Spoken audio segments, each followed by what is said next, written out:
My best friend swallowed spider eggs to make her chest bigger. I told her it was dangerous. She got surgery. Her husband cheated. She blamed me and stabbed me 18 times on my birthday. I woke up the morning she got the eggs. This time I told her to take more. My best friend swallowed spider eggs because she believed they would make her breast bigger. She did not just take them by mouth. She even crushed them into oil and massaged them all over her body. I warned her that there was no scientific basis for it and that she could easily end up with a parasitic infection. The moment she heard that, she panicked. She threw the eggs away and later went through with a mastectomy. But after the surgery, her husband started despising her flat chest and found another woman behind her back. It was all your best friend's fault, he told her. She's the one who scared you into throwing that stuff away. She ruined our marriage. If you want to blame someone, blame her. In a fit of rage, my best friend stabbed me to death. When I opened my eyes again, I had returned to the day she first got the spider eggs. Megan, look at this. I found the craziest beauty hack. I opened my eyes and saw Chloe Whitman sitting across from me at my kitchen table, both hands wrapped around a black stoneware jar. For one dizzy second, the world tilted. The cheap apartment, the chipped mug near my elbow, the gray Portland rain sliding down the window. Chloe's honey blonde hair curled around her face, like nothing bad had ever happened to either of us. Then I saw the jar.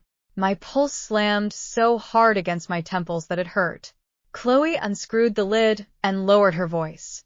A woman in this private wellness group said if you swallow these and use them as massage beads, your chest gets fuller. Like, seriously fuller. She gave me a nervous little smile. I mean, it sounds fake, right? But people swear by it. You studied biology. Can you take a look? Her eyes were pleading. In my first life, those eyes had fooled me. Back then, I had leaned over that jar with genuine concern. Inside were dozens of tiny translucent beads, each about the size of a fingernail, slick and cloudy like fish eggs. They pulsed faintly when the light touched them. I knew what they were almost at once. One of my professors had shown us specimens during a parasitology seminar. Egg sacs from an illegal exotic spider species that collectors called the brood queen. If the membrane broke and the fluid entered a human body, the larvae migrated toward fatty tissue, especially breast tissue. They fed there, divided there, nested there. At first, the victim's chest looked fuller, rounder, lifted in a way that seemed almost miraculous, but under the skin the tissue was being replaced by clusters of developing eggs and young parasites. I had told Chloe all of that. I had told her the truth. She had turned white, thrown the jar away, and cried in my arms, "Thank God for you, Megan, you saved my life." She had used the stuff once already, so she begged me to go with her to the hospital. Blood work, scans, specialist consults. The bill came to nearly $4,000. Chloe cried so hard in the waiting room that I paid it myself. The tests came back clean. The egg sacs had not ruptured. She was not infected, but Chloe could not let it go. She began touching her chest a dozen times a day, convinced something was wrong. I told her she was fine. I told her not to spiral. I told her to see if the fear would not stop. Instead, she found a surgeon. She had both breasts removed. Months later, her husband, Jason Whitman, cheated on her. Chloe caught him in bed with another woman. A woman who laughed in her face and said, "You don't even have boobs. You don't look like a woman. How are you planning to keep a man?" Jason looked at Chloe with disgust and said, "She's right. This is Megan's fault. Your best friend got into your head. If she hadn't scared you, we'd still have a normal marriage. Blame her." Chloe did. She hated me quietly for months. Then on my birthday, she came to my apartment with a cupcake and a bottle of wine. While I turned around to get candles, she took a knife from my counter and stabbed me. Once, twice, 18 times. She told me it was the price of ruining her happiness. After I died, she staged the apartment, opened every gas burner on my stove, and slipped out. My mother came by to surprise me when she pressed the doorbell. The old wiring sparked. The explosion took what was left of me and burned my mother with it. Now Chloe sat in front of me again, alive and pretty and hopeful, holding the same jar that had started everything. I unclenched my fists under the table. Then I smiled. "Well," I said, keeping my voice soft, "if other women are saying it works, they must have tried it." Honestly, if you don't use it, Jason might be disappointed. Chloe's eyes brightened. You think so? I mean, you know how men are. I shrugged. If there's something that might make you look the way he likes, why not? The last trace of hesitation left her face. You're right. She had the jar to her chest. If they used it and nothing bad happened, I'm probably overthinking.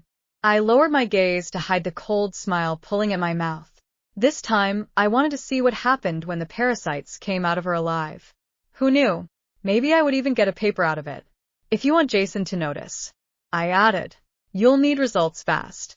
Most of those old-school beauty remedies work from the inside and outside together. Swallow a few. Massage with the fluid. Chloe blinked. Swallow them? I don't know. The women in the group only said they rubbed them on. I sighed, as if she were being naive. Do you really think they'd tell you everything? Come on, Chloe. Every woman in that group wants to look better than the next. If they found the stronger method, they'd keep it quiet. She frowned, thinking. Then her eyes flipped to me. Maybe you should try it with me, she said. We can do it together. See who gets better results. Of course. She was scared. So, she wanted me to be the test subject too. I almost laughed. Instead, you beamed to hit. Sure. I'll try it. Her smile froze. I leaned forward, teasing. But don't get mad later if Jason notices me. You know, if it works too well. Chloe was the kind of woman who treated every other woman like competition. In my first life, whenever we met Jason for dinner, she made sure I wore baggy jeans and oversized sweaters. If we bought matching dresses, she would suddenly tell me not to wear mine around him. If Jason laughed at one of my jokes, Chloe would punish me with silence for days. Now her fingers tightened around the jar. I pretended not to notice.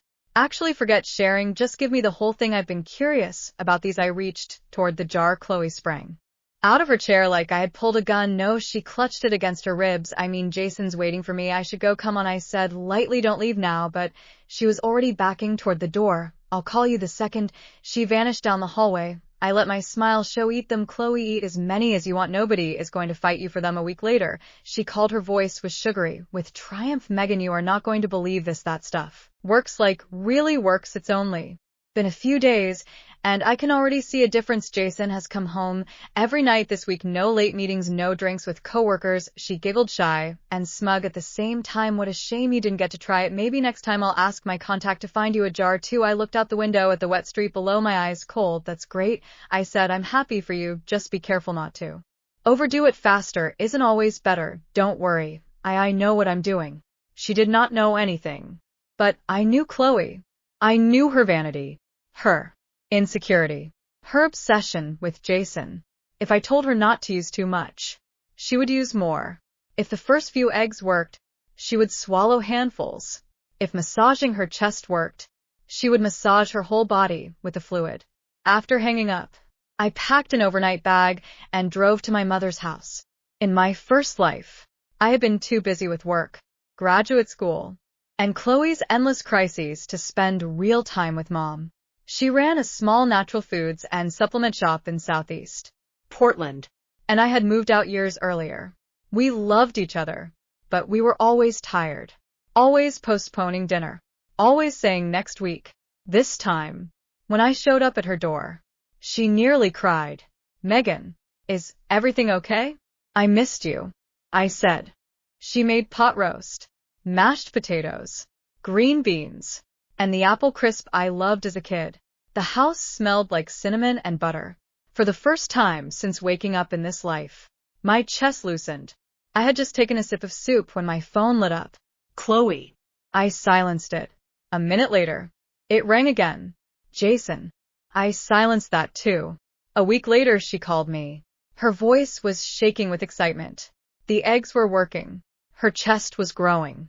Her husband was coming home every night. She had no idea what was really happening inside her body, and I could not wait to find out. My mother didn't answer right away. She just kept looking at me with that worried expression mothers get when they realize their child already made a decision hours ago. The phone buzzed again. Another message from the unknown number. It hurts more after I eat sugar.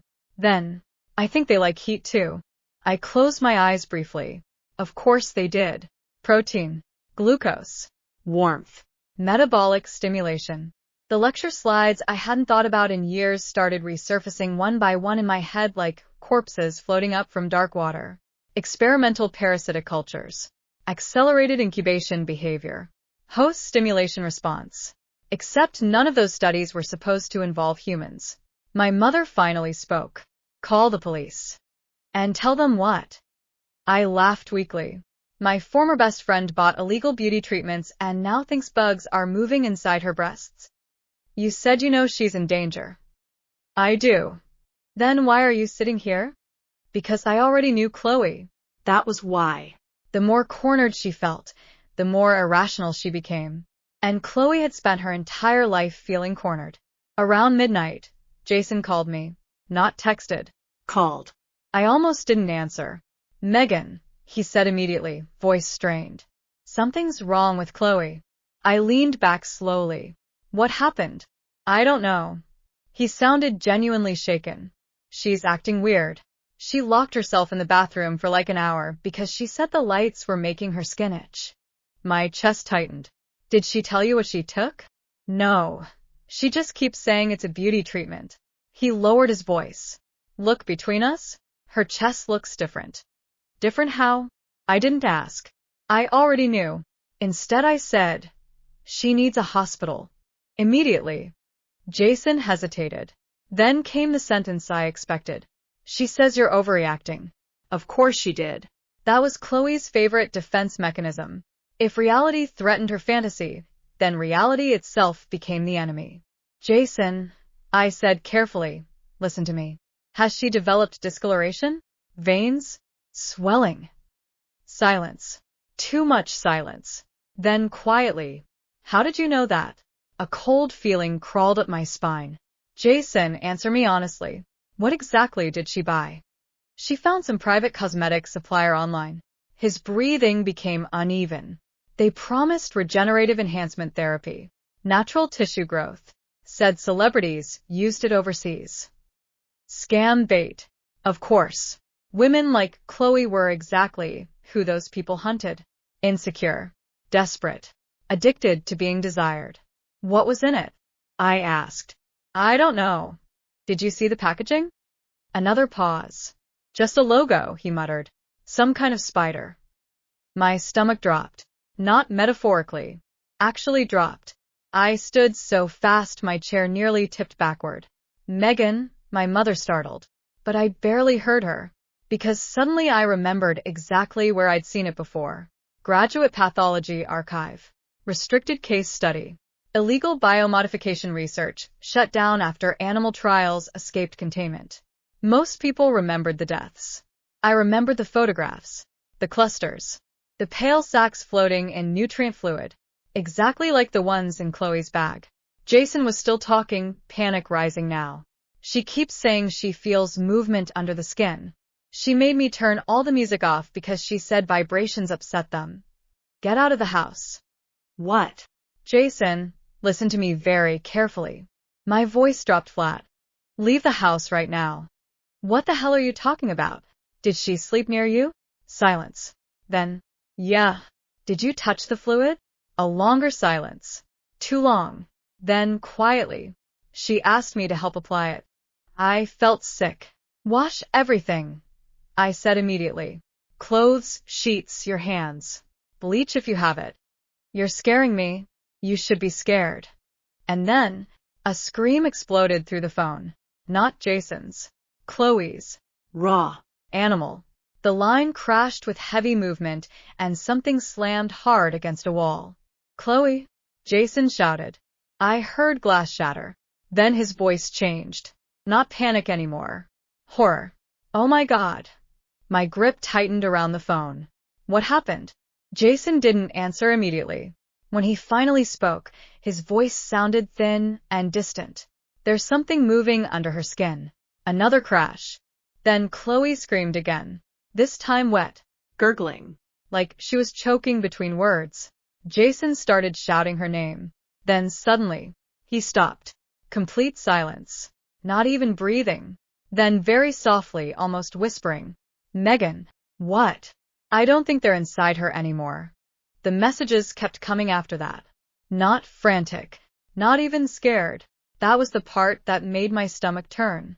Chloe sounded fascinated, like a woman documenting a skincare routine instead of a biological disaster unfolding under her ribs. At 2:13 a.m., another text lit on my phone. "They react more when Jason touches me." Then another. "I swear they like body heat." I muted the conversation and turned the phone face down. My mother watched me from the couch. "You're not answering?" No. "You think that's the right thing to do?" I stared toward the dark kitchen. Last time I tried to stop her, she turned me into the enemy anyway. That was the truth. Chloe never wanted help. She wanted validation. There was a difference. The next morning, I drove back to my apartment for the first time in days. The hallway smelled faintly like bleach and cigarette smoke. Normal. Comfortingly normal. Until I saw the package sitting outside my door. No return address. Small white cooler. My chest tightened immediately. I already knew who sent it. Inside were 6 more glass vials packed in ice. And, beneath them, a sticky note in Chloe's handwriting. "For emergencies, smiley face." My skin crawled. I carried the entire thing straight to the dumpster behind the building and dumped it without opening another vial. As I slammed the lid shut, my phone rang. Jason. I almost didn't answer. Almost. "Megan," he said immediately, voice strained. "Thank God." Something in his tone made me stop walking. "What happened?" Silence. Then, "There's something wrong with Chloe." Cold dread slid down my spine. "What do you mean?" "She won't sleep. She barely eats normal food anymore." His breathing sounded shaky. "And she keeps locking herself in the bathroom with those damn bottles." I leaned against my car slowly. "How bad is it?" Another silence. Then quieter. "She made me touch her stomach last night." Every nerve in my body tightened. And I felt something move. The parking lot suddenly felt too hot. Too small. "You probably felt muscle spasms." "No," his voice cracked hard. "No, Megan. I know what muscle spasms feel like." I didn't answer. Because part of me already knew he was telling the truth. Jason lowered his voice. "She says they respond to vibration now. Music. Talking.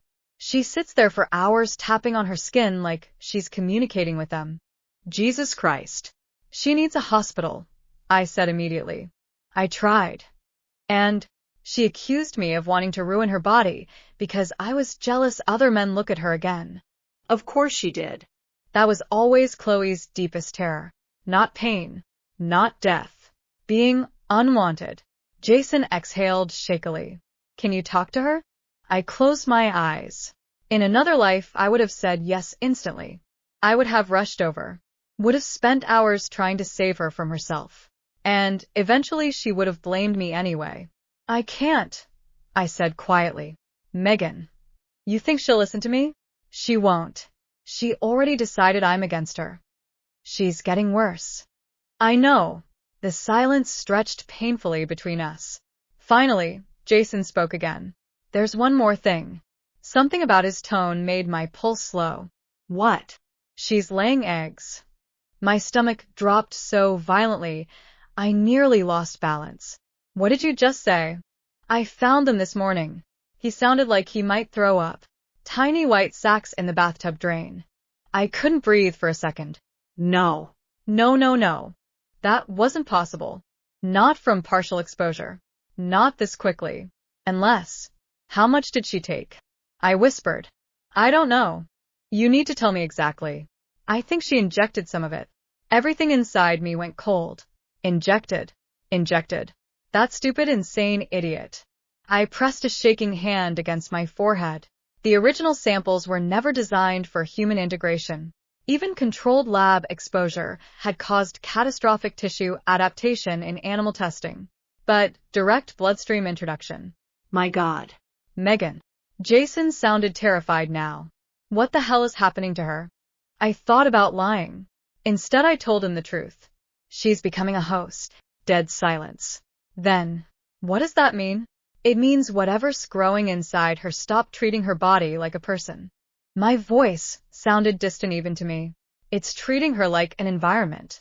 Jason came to my apartment that night alone. He looked destroyed. Shirt wrinkled. Eyes bloodshot. Hands shaking so badly he dropped his keys twice before sitting down. She locked herself in the bedroom, he whispered. I can hear them moving through the walls. My mother went pale beside me. I stayed very still. What do you mean through the walls? She keeps talking to them. His voice cracked. And they answer. No one spoke for a second. Then his phone rang. Chloe. He stared at the screen like it might bite him. Put it on speaker, I said quietly. He answered. At first there was only breathing. Then Chloe laughed softly. Not normal laughter. Wet. Wrong. Jason, she whispered. You left. Chloe. You made them upset. A faint scratching sound crackled through the speaker. Tiny taps. Hundreds of them. My blood ran cold. Baby, Jason said carefully. Unlock the door. We're taking you to a hospital. You don't understand, she said almost lovingly. I'm finally useful. Then came a sound I will hear for the rest of my life. Something inside her shifting. Not a kick. Not movement. A mass relocating beneath flesh. Jason made a choking noise. Chloe, they're hungry, she whispered. Then the line went dead. Jason drove back immediately despite me telling him not to. That was the last time anyone saw Chloe alive. The police photos leaked online 2 days later. The bedroom looked like a nest. Walls coated in thick white webbing. The mattress collapsed inward. The windows sealed shut from inside. And in the center of it all, what was left of Chloe, or most of her. By the time authorities forced the door open, her abdomen had already ruptured. The medical examiner refused to release full details, but one of the responding officers quit that same week. Another checked himself into psychiatric care. Officially, the report called it a psychotic episode combined with severe infection and self-inflicted mutilation. Unofficially, the apartment building was condemned. 3 exterminator companies refused the job after entering the unit. And Jason never fully recovered. He moved out of state within the month. Last I heard, he sleeps with every light in the house on, because sometimes late at night, he still hears scratching inside the walls. As for me, I deleted every file connected to the original research, every sample, every note, every photograph. Some things should never survive curiosity, especially not human desperation. But every now and then, usually when it's quiet, I remember the way Chloe smiled holding those vials in my mother's kitchen. Proud. Beautiful. Certain she had finally found the thing that would make her lovable. And I think that was the worst part of all. Not what the spider eggs did to her, but that she swallowed them willingly.